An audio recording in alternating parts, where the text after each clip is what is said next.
Hello, j'espère que vous allez tous bien. Comment créer une amitié durable? Comment vraiment créer une amitié durable? Qu'est-ce qui nous pousse à faire le choix de telle ou telle personne en tant qu'ami? C'est l'objet de ma vidéo ce matin. C'est vrai, je vous avais déjà fait une vidéo sur le bon et vrai ami. Aujourd'hui, j'ai envie de partager avec vous ces ingrédients qui font en sorte que nous puissions créer une amitié durable. Alors, cette vidéo est particulière parce que ça émane un peu des lectures que j'ai eues la semaine dernière sur des revues scientifiques. Et oui, sur des revues scientifiques. Et la lecture de ces revues a particulièrement été très intéressante pour moi. Et j'ai voulu, à l'issue de ma lecture, partager cela avec vous. Avant de parler du contenu, j'aimerais vous dire ici que l'amitié, vous savez, c'est comme l'amour. Ça commence par une rencontre. On rencontre une personne et on décide de revoir la personne. On revoit la personne, on appelle la personne tout le temps, on échange par téléphone, par SMS. Bref, on a cette envie de revoir la personne.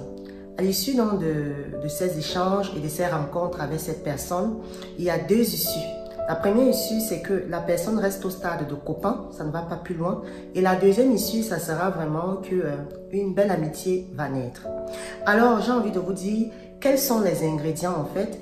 Quels sont les ingrédients ici qui permettent de créer cette amitié durable? Quels sont les ingrédients ici qui pèsent dans la balance afin que notre choix se porte sur cette personne qui sera plus tard notre ami? Donc, vous savez, ça a été vraiment très particulier pour moi. Donc, c'est pour ça que je vais partager cela avec vous. Et bien évidemment, j'attends vos commentaires, votre point de vue pour voir si ce que j'ai lu était assez pertinent. Alors, si toi, c'est la première fois que tu me regardes, sache que je suis Flore Bras, la responsable des établissements BF. Je t'invite à cliquer sur le bouton s'abonner afin que tu puisses recevoir des notifications en cas de nouvelles vidéos. Sans plus tarder, on passe donc à ces éléments qui nous permettent de créer une amitié durable. À tout à l'heure.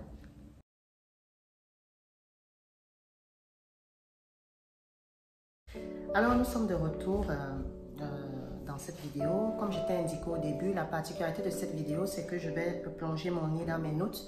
Je t'ai indiqué dès le début que la vidéo est inspirée de mes lectures suite aux revues scientifiques que j'ai eu à lire au courant de cette semaine.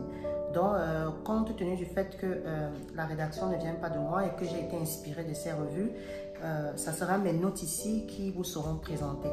Alors ici, les comportementalistes, en fait, qui ont rédigé, qui sont les auteurs de ces revues, indiquent en fait que généralement, il y a 6 éléments ici qui sont pris en compte lorsque nous voulons lorsque nous prenons la décision de maintenir une amitié qui sera par la suite durable et positive. Donc, ces 6 éléments-là sont généralement capitaux dans notre prise de décision. Souvenez-vous, au début, je vous ai expliqué en fait que l'amitié, c'est comme l'amour. On rencontre une personne, on côtoie la personne et à l'issue de ça, soit on prend la décision d'arrêter la relation, soit on prend la décision de maintenir la relation. Alors, c'est dans cet ordre d'idées que ces comportementalistes disent en fait qu'il y a 6 éléments, 6 ingrédients ici qui sont intéressants dans cette prise de décision. Voyez-vous, j'ai été très surprise à la lecture de cette revue parce que je m'attendais à beaucoup de choses. Je m'attendais à des émotions peut-être qui devaient être listées. Je m'attendais à quelque chose de ouf. Mais finalement, ce sont des choses banales, basiques qui ont été listées ici. Donc, ils disent ici vraiment que ces 6 éléments vont vraiment permettre ici de voir si on peut continuer dans la relation en fait. Bon, la première attitude ici, le premier élément ici qu'ils disent en fait qui sera pris en compte ici, ça sera au niveau de l'attitude générale. L'attitude générale ici, ça veut dire tout ce qui est code vestimentaire. Ils disent généralement que c'est la première chose généralement qui est prise en compte. Code vestimentaire, propreté apparente. Par exemple, ils disent que on aura honte, on ne sera pas fier de présenter une personne qui est sale, qui est bizarre. Ce qui est vrai, je pense que vous-même qui me regardez ici, vous ne serez pas content que lors d'un mariage, votre meilleur ami s'amène avec de la barbe partout ou habillé comme un plouc. Je pense qu'ici que vous aurez quand même honte de le présenter comme votre meilleur ami.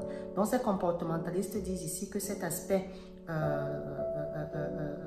ou attitude générale ici est très importante ici. Donc pour être fier de la personne, généralement ça passe par aussi sa propreté apparente et bien évidemment aussi sa façon de s'habiller. Tout ça est généralement pris dans la décision que nous allons décider d'évoluer. D'ailleurs, un adage populaire nous dit déjà qui s'assemble se ressemble. La deuxième chose ici, ou deuxième élément à prendre en compte ici, ça sera au niveau du son de la voix. Là, je me suis sentie concernée parce que je sais que j'ai eu beaucoup d'amitiés qui se sont vraiment arrêtées à cause de cet aspect-là. C'est pour ça que l'article ici m'a semblé être intéressant de partager cela avec vous. Dans ce qu'il appelle ici le son de la voix, il ne parle pas du timbre de la voix. Parce que le timbre de la voix, chacun de nous est unique et chacun a son timbre de voix. Il parle de cette façon de parler fort. Généralement, il y a des personnes qui n'aiment pas être en amitié avec des personnes qui crient, qui n'ont pas une voix douce en fait. Et moi, je sais que lorsque j'étais plus jeune, j'avais beaucoup ce problème-là. J'étais toujours en train de crier, j'étais toujours en train de parler plus fort que mes copines. Et parmi certaines d'entre elles, ça gênait beaucoup. Donc, j'ai dû apprendre quand même avec l'âge, avec la maturité, à améliorer ou à baisser le son de ma voix. Donc, il y a beaucoup de personnes, vous savez, qui ne se sentent pas à l'aise avec des personnes justement qui ont un débit de voix très élevé, quoi. Donc, vraiment, c'était vraiment important pour moi, vraiment beaucoup important pour moi. Troisième chose ici qu'ils énoncent, c'est le vocabulaire utilisé. Dans le vocabulaire utilisé ici, ils veulent parler généralement d'un vocabulaire positif, de cette façon qu'on a parfois de juger les gens tout le temps. Donc, généralement, il y a des gens qui n'aiment pas, dans la prise de la décision de garder la personne de manière durable, si lorsque nous sommes sortis plusieurs fois, tu étais toujours cette personne-là qui mal parlait des autres, tu étais toujours cette personne-là qui était toujours négatif, c'est clair que ça ne va pas donner envie de continuer l'amitié avec toi. Donc, très important ici. Pareil aussi, si tu es cette personne-là qui a seulement des gros mots dans la bouche, qui ne sait pas te maîtriser et que lorsque nous sommes en public, tu es toujours grossière, vulgaire, c'est clair que ça va peser dans la décision de certaines personnes de te garder en amitié ou pas. Donc vraiment, j'ai trouvé aussi ça assez pertinent. Voilà. Donc le vocabulaire utilisé ici peut être quelque chose qui impacte ou qui influence notre choix de garder la personne en amitié de manière durable. Quatrième point ici, bon, c'est un point que je n'ai pas très bien cerné. Il parlait ici du regard. Il parle ici du regard, c'est comportementaliste, en indiquant qu'on attend que le regard de la personne soit bienveillant, c'est un regard posé. Bon, je n'émettrai pas plus de commentaires dessus parce que bon, ça ne m'a pas forcément parlé. Apparemment, il y a des personnes qui prennent leur décision de maintenir leur amitié en fonction de ce critère. Le cinquième critère ici, ça sera le dialogue et l'écoute réciproque. Donc, on entend ici vraiment l'écoute ici. Vous savez, j'ai bien dit au début que l'amitié, c'est comme l'amour. Donc, s'il n'y a pas l'écoute, s'il n'y a pas le dialogue, c'est clair que l'amour va s'extomper. Donc, ils disent ici que généralement, vous avez des personnes qui sont en amitié, mais c'est deux monologues. Ils ne dialoguent pas. Donc, ils ne sont pas à l'écoute de l'autre. Donc, c'est deux monologues qui sont en face. Donc, cet aspect-là aussi peut peser dans la prise de décision de maintenir l'amitié de manière durable. Voilà. Et enfin, il parle du tactile. Le tactile ici aussi m'a semblé assez être intéressant. Dans le tactile ici, il voulait dire ici nos odeurs. Généralement, on peut sortir une première fois avec la personne. L'odeur corporelle de la personne aussi, forcément, la personne ne le sait pas. Mais ça indispose la personne. Donc, ça fait en sorte que la personne se sent assez crispée. La personne n'est pas à l'aise chaque fois qu'il sait qu'il sera en face de la personne. Voilà ici les 6 ingrédients ici que ces comportementalistes ont sorti dans les revues. Donc, selon eux, si je veux résumer en quelques phrases ici, 6 éléments sont souvent pris en compte lorsque nous prenons la décision de maintenir une amitié durable et peut-être même plus tard de la rendre plus forte. Ces éléments, c'est au niveau de notre attitude générale qui ici va s'accentuer au niveau de notre propreté apparente et de notre code vestimentaire. La deuxième chose ici, ça sera au niveau du timbre de la voix. Bien faire attention, ne pas avoir un débit de voix très fort. Ici aussi, faire attention à tout ce qui est dialogue. Faire attention ici à tout ce qui est regard. Faire attention ici à tout ce qui est aspect odeur que nous dégageons. Voilà, je ne sais pas si tu es assez d'accord avec ce que ces comportementalistes ont sorti dans leur revue. Je t'invite à me donner ton point de vue. Qu'est-ce qui est assez important pour toi dans ta prise de décision en amitié? Est-ce que tu te retrouves dans ce que ces comportementalistes-là ont rédigé?